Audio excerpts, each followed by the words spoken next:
네, 도널드 트럼프 미국 대통령과 시진핑 중국 국가주석이 최근 정상회담과 전화통화를 잇따라 갖고 북핵 문제를 논의했습니다.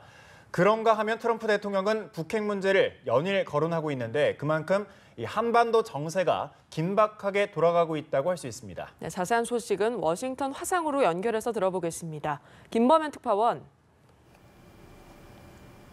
네, 워싱턴입니다. 네, 먼저 지난 주말에 있었던 미중 정상회담부터 짚어보겠습니다. 미중 양국 정상의 북핵 논의는 어떻게 진행됐나요? 네, 도널드 트럼프 대통령과 시진핑 국가주석은 이곳 시간으로 지난주 금요일, 한국 시간으로 토요일 새벽 확대 정상회담과 업무 오찬을 했습니다. 이때 핵심 의제 중 하나는 바로 핵과 미사일 위협 수위를 높이고 있는 북한 문제였습니다. 정상회담 직후 미국 측 브리핑에 따르면 두 정상은 북핵 문제가 심각한 단계에 이르렀다는 데 공감하고 이런 북핵 프로그램을 억제하기 위해 미중 양국 간 협력을 강화한다는 데 합의했습니다. 그동안 북핵 해법에 이견을 보여온 두 정상이 협력 강화라는 원론적 합의에 그쳤을 뿐 공통의 북핵 해법에는 이르지 못했다는 평가가 나오고 있습니다. 이 때문인지 두 정상은 만난 지 불과 나흘 만인 지난 10일 또다시 전화통화를 했습니다. 시진핑 주석은 통화에서 북핵 문제의 평화적 해결을 강조하면서 한반도 문제에 있어 미국과의 지속적인 협조와 소통을 바란다고 밝혔습니다. 트럼프 대통령은 트위터를 통해 시 주석과 북한의 위협을 우려하는 내용의 매우 좋은 통화를 했다며 통화 내용을 짤막하게 소개했습니다. 폭주하는 북한을 멈춰 세우기 위해 미중 양국이 분주하게 움직이는 모습입니다. 네, 그런데 정상회담이 끝나자 정상회담 뒷얘기가 속속 공개되고 있는데 이 트럼프 대통령이 시 주석에게 북핵과 무역 빅딜을 제안했다는 말도 있던데 관련 내용 전해주시죠. 네, 트럼프 대통령이 지난 10일 월스트리트 저널과 인터뷰를 했는데요. 정상회담 당시 북핵과 관련해 시 주석에게 한 제안을 공개했습니다. 중국이 북한 문제를 해결하는 데 도움을 주면 미중 무역 협상에서 양보할 수 있다는 제안을 했다는 겁니다. 이번 정상회담에 앞서 트럼프 대통령은 북핵 문제를 해결하고 미중 무역 불균형을 시정하겠다는 의지를 밝혀왔었는데요. 중국이 북핵 문제를 풀어주면 엄청난 규모의 대중국 무역 적자를 감수할 수 있다는 이른바 북핵과 무역 빅딜 카드를 꺼내든 겁니다. 이런 맥락에서 트럼프 대통령은 자신의 대선 공약을 뒤집어 중국을 환율 조작국으로 지정하지 않을 것이라고 밝혔습니다. 미국이 중국을 환율 조작국으로 지정하면 미국의 무역 적자 해소에 일정 부분 도움이 되겠지만 북한과 관련한 중국과의 대화를 위험하게 할 수 있다는 판단에 따른 겁니다. 경우에 따라 트럼프 대통령이 중국산 제품에 대한 고율 관세 부과 주장도 거둬들이면서 더 큰 양보를 할 가능성도 배제할 수 없습니다. 사실상 북핵 해결의 공을 중국 그리고 시진핑 주석에게 넘긴 모습입니다. 북핵 문제를 해결하기 위해서는 북한 대외 무역의 90%를 차지하는 중국의 적극적인 역할이 필요하다는 트럼프 정부의 대북 정책 기조에 따른 겁니다. 네, 문제는 트럼프 대통령의 이런 빅딜 제안을 중국이 수용할지 여부인데요. 어떻습니까? 중국이 트럼프 대통령의 제안을 받아들여서 대북 제재와 압박을 강화할까요? 네, 일단 시진핑 주석은 트럼프 대통령의 제안에 호응하는 모습입니다. 당장 중국 나름대로 대북 제재 수위를 높이는 기색이 역력합니다. 중국 당국 입장을 대변하는 관영 매체 등은 북한에 대한 원유 공급 중단을 비롯해서 강경 발언을 쏟아내며 북한의 6차 핵실험 등 도발 자제를 연일 촉구하고 있습니다.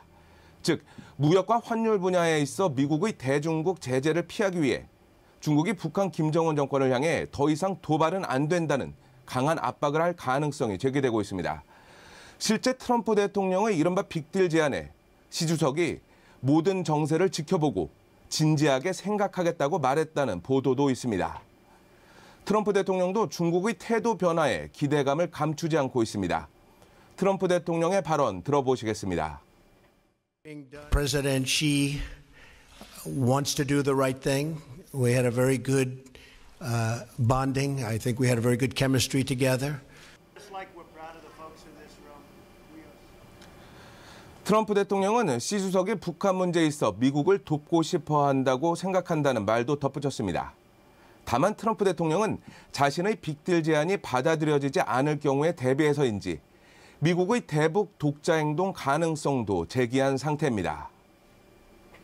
네, 방금 말씀하신 트럼프 대통령의 대북 독자 행동, 이 말을 놓고 여러 전망이 나오고 있습니다. 미국의 대북 독자 행동은 뭘 뜻하는 것일까요? 네, 중국이 북핵 문제 해결에 앞장서야 하고 그렇지 않을 경우 미국이 독자 행동에 나서겠다는 게 트럼프 대통령의 일관된 입장입니다. 그리고 어제 트럼프 대통령은 북대서양조약기구 나토 사무총장과의 공동 기자회견에서 미국의 대북 독자 행동에 대해 좀 더 구체적으로 설명했습니다. 트럼프 대통령의 발언 들어보시겠습니다. Otherwise, we're just going to go it alone. That'll be all right too. But going it alone means going it with lots of other nations. 트럼프 대통령은 오늘 이 같은 입장을 담은 트윗글을 또다시 올렸는데요. 중국이 북한을 적절히 다룰 것이라는데 엄청난 확신이 있다면서 만약 중국이 그렇게 할 수 없다면 미국이 동맹과 함께할 것이라고 밝힌 겁니다. 무역을 양보하겠다는 당근을 꺼내던 트럼프 대통령이 중국을 제외한 동맹과의 대북 제재 강화 가능성을 연일 언급하면서 중국에 대한 압박도 병행하고 있다고 할 수 있습니다. 네, 그런가 하면 트럼프 대통령이 대북 군사 행동 가능성도 시사했죠. 북한의 추가 도발 가능성에 트럼프 대통령의 군사 행동 가능성까지, 이 때문에 4월 위기설까지 나오는데요. 어떻습니까? 네, 내일, 즉 4월 15일은 김일성 생일 105주년이고 그 열흘 뒤인 25일은 북한 인민군 창건 85주년입니다. 이때를 전후해서 북한이 6차 핵실험을 감행하거나 대륙간 탄도미사일 ICBM 시험 발사를 하는 등 또 다른 무력 도발을 할 수 있다는 전망이 잇따르고 있습니다.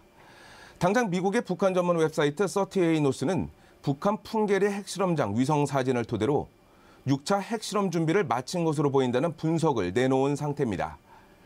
여기에 트럼프 대통령은 대북 군사행동 가능성을 내비쳤습니다.